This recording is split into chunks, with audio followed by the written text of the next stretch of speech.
Hello, आज आपण बघणार आहोत chapter number 4 our green friends याचे क्वेश्चन आन्सर्स. ओके, त्याआधी आपण या चॅप्टरमध्ये काय शिकलो ते एकदा बघूया. We have studied this. आपण हे शिकलो आहे. There are many components in our surroundings. They include living and non living. आपण बघितलं की सराउंडिंगमध्ये आपल्या काय काय लिव्हिंग थिंग्ससुद्धा असतात आणि नॉन लिव्हिंग थिंग्ससुद्धा असतात.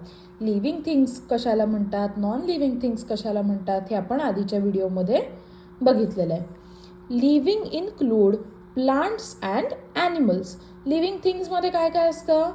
Plants and animals. Every tree is identified directly based on its root, stem, leaf, flower and fruit. प्रत्येक प्लांटला हे पार्ट्स असतातच. कोणते?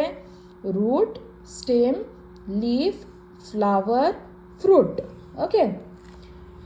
Various plants like trees, shrubs, herbs and climbers are seen in our surroundings. प्लांट्समध्ये आपण काही प्रकार बघितले. कोणते कोणते?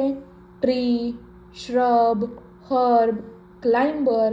याच्यामध्ये काय डिफरन्स आहे? त्यांच्या स्टेम कसे त्यांचे स्ट्रॉंग असतात, कोणाचे वीक असतात, कोणाला सपोर्टची गरज असते ते आपण बघितलेलं आहे. Plants prepare their own food with the help of air, water and sunlight. Plants स्वतःचं अन्न स्वतः बनवतात, पण त्यांना कशाची गरज असते? एअर म्हणजे हवा, वॉटर पाणी आणि सनलाईट म्हणजे सूर्यप्रकाश. A backyard garden means using the available space around the house to plant vegetables and fruits to fulfil our daily needs.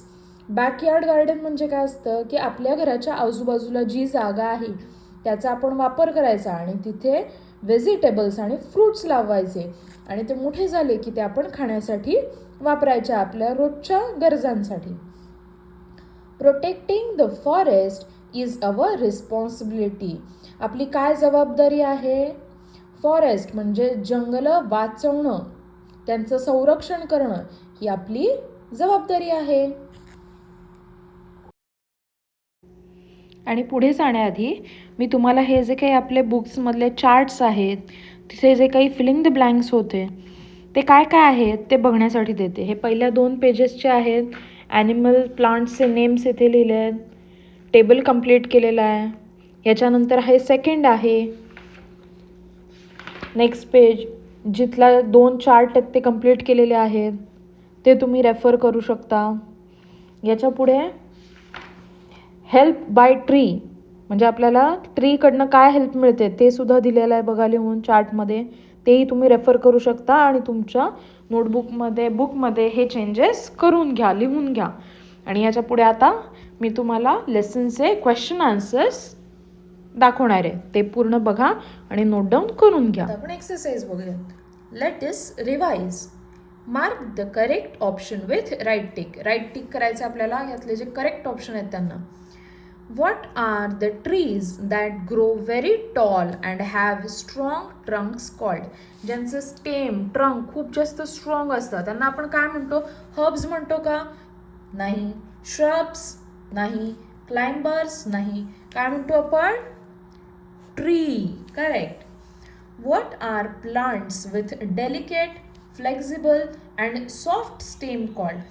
ज्यांचं स्टेम खूप जास्त सॉफ्ट डेलिकेट असतं की कुठल्याही धक्क्यानं खराब होईल, तुटू शकतं, ते काय आहे? Tree, shrubs, herb, climber. Climber म्हणजे वेल. Correct. Identify which of the following is a living. म्हणजे ह्या खालच्यापैकी कोणतं लिव्हिंग थिंग आहे ते बघायचंय. Bicycle, mobile phone, book, guava tree. Guava tree म्हणजे पेरूचं झाड. आता यातलं लिव्हिंग थिंग काय आहे? Guava tree. करेक्ट, कारण plants are living things. Okay. Next आता आपण बी बघूयात क्वेश्चन. Match the pairs. आता ग्रुप ए आणि ग्रुपमध्ये दिले त्यांचं आपल्याला पेअर मॅच करायचे. तुलसी म्हणजे तुळशीचं झाड. ते आपण काय म्हणून यूज करतो? Use as medicine. आपण तुळशीच्या झाडाचा मेडिसिन म्हणून वापर करतो. जुजुबे. जुजुबे म्हणजे काय माहिती आहे तुम्हाला? जुजुबे म्हणजे बोराचं झाड. बोराचं आपण फ्रूट खातो ना, फळ खातो ना, ते. मग ते कुठल्या कॅटेगरीमध्ये येईल? Fruit. Correct. Next chilli. Chilli म्हणजे मिरची. मिरची आपण अन्नामध्ये काय वाढवण्यासाठी यूज करतो? स्पायसीनेस, तिखटपणा. म्हणजे आपण त्याला काय म्हणून यूज करतो? स्पाइस, मसाला म्हणून यूज करतो. Next wheat. व्हीट म्हणजे काय? गहू. गहू हे काय आहे? गहू हे धान्य आहे. आणि धान्य म्हणजेच काय? सिरियल्स. सिरियल्सचं स्पेलिंग व्यवस्थित बघा. सिरियल्स म्हणजे धान्य. व्हीट हे धान्य आहे. ग्राउंडनट. ग्राउंडनट म्हणजे काय? शेंगदाणा. शेंगदाण्याचं आपण घरी तेल खातो की नाही? करेक्ट. त्यामुळे शेंगदाणा आपण काय म्हणून वापरतो? Oil seeds. समजलं सगळ्यांना? Next, observe 2 different trees. Note down in the following table. आता तुम्हाला कोणतीही 2 झाडं घ्यायची आहेत, त्यांचे एक्झाम्पल्स घ्यायचे आहेत आणि कलर ऑफ लीफ, त्यांच्या पानांचा रंग, त्यांच्या फळांचा रंग, स्टेम म्हणजे त्यांच्या खोडांचा रंग, स्ट्रक्चर म्हणजे ते कसं आहे, जाड आहे, पातळ आहे, फ्लेक्झिबल आहे, ते लिहायचं आहे. कलर ऑफ स्टेम म्हणजे ते कसे आहेत, त्याचं खोडांचा रंग काय आहे ते लिहायचं आहे. त्याच्यानंतर कलर ऑफ सीड म्हणजे बियांचा रंग कसा आहे ते लिहायचं आहे. आता इथे कॅरेक्टरिस्टिक्स दिल्या आहेत. ट्री नंबर 1 आणि ट्री नंबर 2 आपण आपलं चूज करायचं आहे आणि हा बॉक्स फिल करायचा आहे. Okay, so colour of leaves. आपण आता पहिलं ट्री घेऊयात, बनियन ट्री. आणि दुसरं ट्री घेऊयात, मँगो ट्री. बनियन ट्री म्हणजे वडाचं झाड आणि मँगो म्हणजे आंब्याचं झाड. कलर ऑफ लीव्स म्हणजे पानांचा रंग. बनियन ट्रीचा कसा असतो? Dark green. तोच मँगो ट्रीचा कसा असतो? Green and sometimes yellow. Fruits. Banyan ट्रीला, वडाच्या झाडाला फळ येतं का? नाही. No fruit. आणि मँगोच्या ट्रीचा कोणता कलर असतो? फ्रूटचा, मँगोचा कलर कोणता असतो? येल्लो. स्ट्रक्चर ऑफ स्टेम म्हणजे खोडाचं स्ट्रक्चर कसं असतं? स्ट्रॉंग असतं बनियन ट्रीमध्ये. सेम मँगो ट्रीमध्ये पण स्ट्रॉंग असतं. कलर ऑफ स्टेम, दोन्हीही ट्रीज, बनियन आणि मँगो ट्रीच्या खोडांचा रंग